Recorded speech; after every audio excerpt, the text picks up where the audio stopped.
प्राविशद्गीत कीर्ति बंसी विभूषित करा नवनीरदाभा पीतांबर दरुण बिंब फलाधरुष्ठा पूर्णेन्दु सुंदर मुखा दरविंद नेत्रात् कृष्णात् परम किमपि तत्त्वमहं न जाने भक्त भक्ति भगवंत गुरु चतुर्नाम बपुएक इनके पद वंदन किए नासत विघ्न अनेक।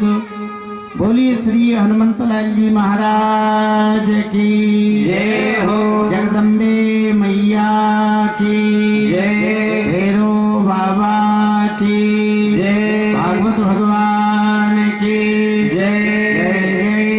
श्री राधे श्याम। देखो माँ जगदम्बे की महती कृपा, नवरात्रा जैसे पावन समय में उनके चरणों में बैठकर हम आपको श्रीमद् भागवत कथामृत पान करने का सुंदर अवसर जो है प्राप्त हो रहा। कल के प्रसंग में कथा में वर्णन हो रहा था पृथ्वी की स्थापना होने के उपरांत पृथ्वी पर मनुवंश का विस्तार हुआ। मनु जी ने अपनी पत्नी शत्रुपा के द्वारा दो पुत्र महाराज उत्तानपाद और प्रियव्रत तथा 3 कन्याएं आकुति, देवहूति और प्रसूति। श्री भागवत महापुराण के 5म स्कंद पर्यंत तक सुखदेव जी महाराज ने मनुवंश का जो है वर्णन किया है। मनु जी की भाई पृथ्वी की स्थापना भगवान ने हिरण्याक्ष का वध करके। मैत्रेय जी ने प्रश्न किया महाराज ये हिरण्याक्ष कौन था? इसने भगवान बारह के रास्ते को किस लिए रोका?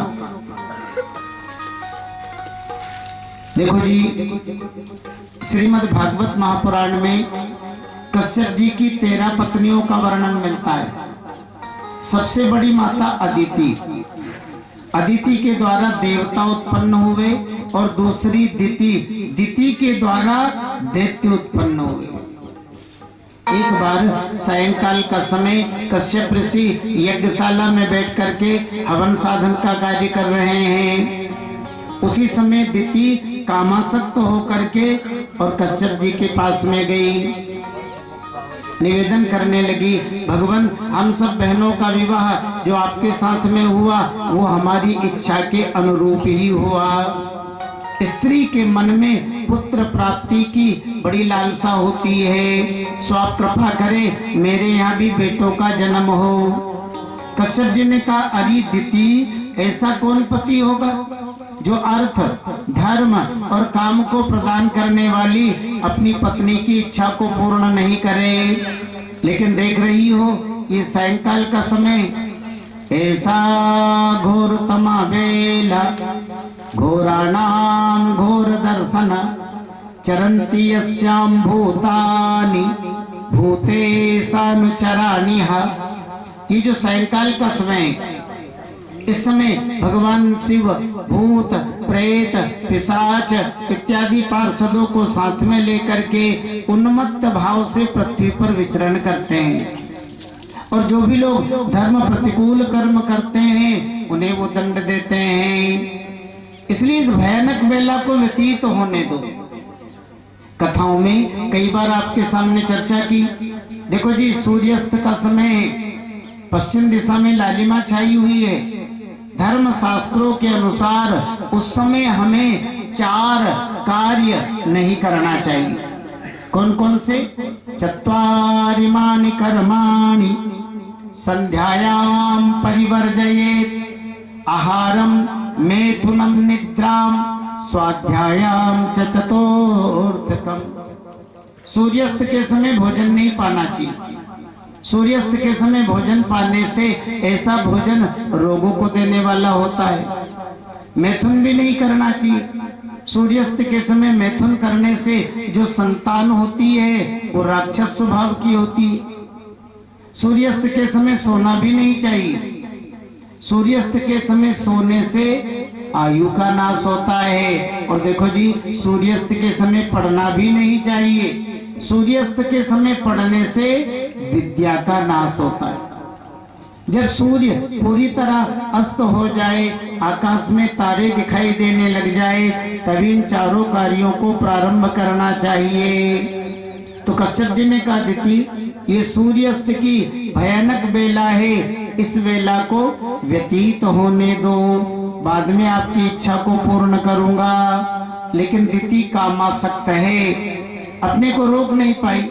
देखो जी, ये हवन साधन का कार्य तो जीवन पर्यंत चलता ही रहेगा।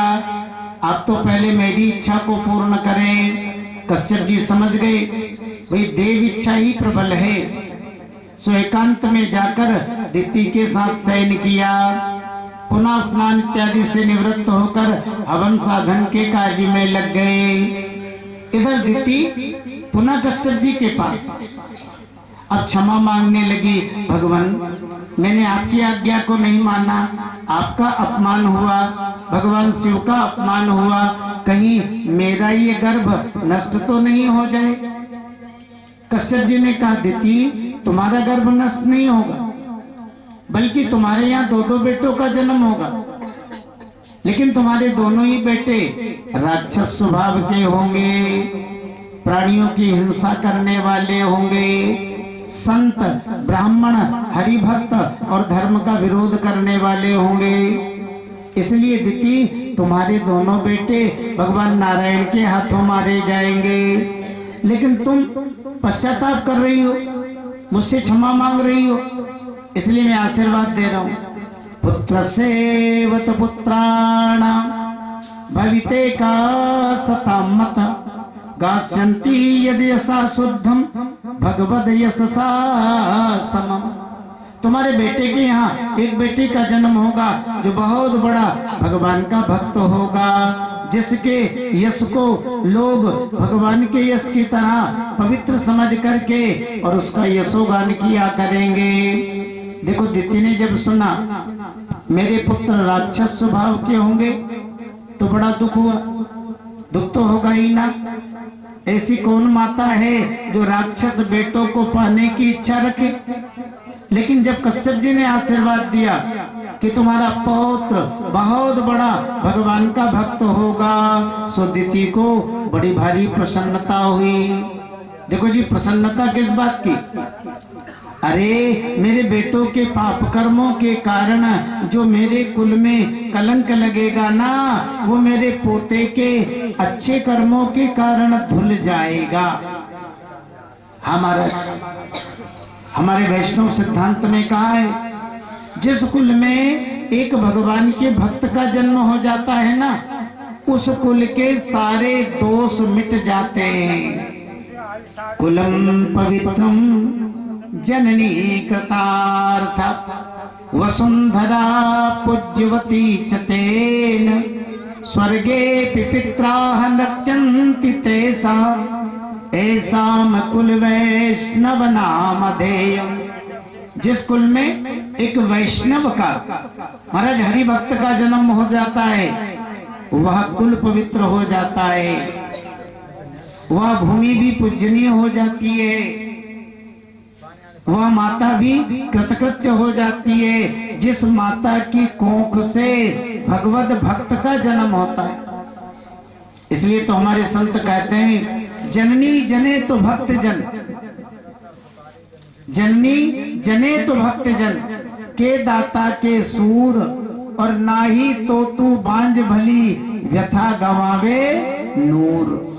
अरे मैया, तुझे जन्म देना है तो किसी भक्त को जन्म देना, किसी सूरवीर को जन्म देना, या किसी उदार को जन्म देना, बाकी किसी अन्य को जन्म देकर अपनी जवानी को बर्बाद मत कर। तो देखो जी, भक्त के जन्म लेने से माता धन्य धन्य हो जाती है, कुल पवित्र हो जाता है, पृथ्वी पूजनीय हो जाती है और स्वर्ग में उसके पितृगण भी नाचने लग जाते हैं, खुशियां मनाने लग जाते हैं। हम कितने बड़भागी हैं जो हमारे वंश में एक भगवान के भक्त का जन्म हुआ। कश्यप जी के तेज को दिति ने अपने गर्भ में धारण किया। देखो जी, 1-2 दिन तक नहीं, दिव्य 100 वर्षों तक दिति को भय है कहीं ऐसा ना हो कि मैं बेटों को जन्म दूं और मेरे बेटे भगवान नारायण के हाथों मारे जाए। इसलिए दधार वर्षाणी सतम संक माना सुरार्दना। महाराज 100 वर्ष स्वर्ग में देवता लोग भी निस्तेज हो गए। सुख देने वाला स्वर्ग भी देवताओं को दुख देने वाला लग रहा है। अब सारे देवता जगत पिता ब्रह्मा के पास, पितामह सुख देने वाला स्वर्ग भी हमें तो दुख देने वाला लग रहा है। ब्रह्मा जी ने कहा, देवताओं आपके ऊपर जो ये दुख उपस्थित हुआ है ना, ये दिति के गर्भ के कारण, क्योंकि इस समय दिति के गर्भ में कोई साधारण बालक नहीं, बल्कि आपके पूर्वज सनकादिक ऋषियों के श्राप के कारण भगवान के पार्षद जय और विजय इस समय दिति के गर्भ में है। आप कथा जानते ही हैं। एक बार सनक, सनंदन, सनातन और सनत कुमार चारों ही पुण्यात्मा ऋषि भगवान का दर्शन करने की इच्छा से बैकुंठ की यात्रा की। देखो जी, भगवान के धाम का नाम क्या है? बोले बैकुंठ। विगत कुंठायाः इति बैकुंठ, जहाँ किसी भी प्रकार की कुंठा नहीं है, किसी भी प्रकार की ग्लानि नहीं है, जहाँ सर्वत्र ही आनंद का, परमानंद का, ब्रह्मानंद का साम्राज्य है, ऐसे धाम का नाम है बैकुंठ। भगवत गीता में तो कितना बढ़िया वर्णन है। न तद्भास्यते सूर्यो न शशांको न पावकाः यद गत्वा न निवर्तन्ते तद्धाम परमं मम। जहाँ सूर्य का प्रकाश नहीं पहुंचता है, जहाँ चंद्रमा की शीतलता नहीं पहुंचती है, जहाँ अग्नि का तेज नहीं पहुंचता है, या जिस बैकुंठ धाम को प्राप्त कर लेने के बाद इस जीवात्मा का संसार में दोबारा जन्म नहीं होता है, भगवान कहते हैं तद्धाम परमं मम, ऐसा मेरा दिव्य धाम है बैकुंठ। वैष्णवों का, हरि भक्तों का तो लक्ष्य ही बैकुंठ है। तो सनकादिक ऋषि भगवान बैकुंठनाथ का दर्शन करने के लिए जो है आए। देखो जी, जय और विजय ने इन्हें बेत लगा करके रोक दिया।